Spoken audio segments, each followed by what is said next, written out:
দোকানে একটা কুরকুরে নিলাম। হবে না, তুই চিপস কিনতে এসেছিস না পয়সা মাগাইতে এসেছিস?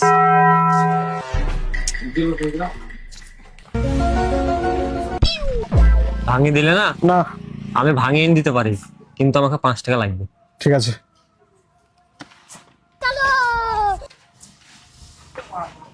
একটা চিপসের প্যাকেট দাও। हाय दैया।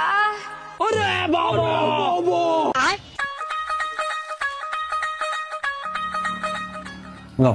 इधर को देख के बात कर भाई। আরে তো সে তহিরুলের বেটা লস। হ্যাঁ, দাঁড়া 1 মিনিট।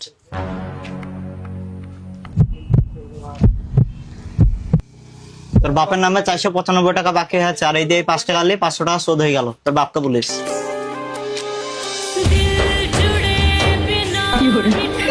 बेटा भगवत जियो तेरा पिछवाड़ा लाल कर दूंगा।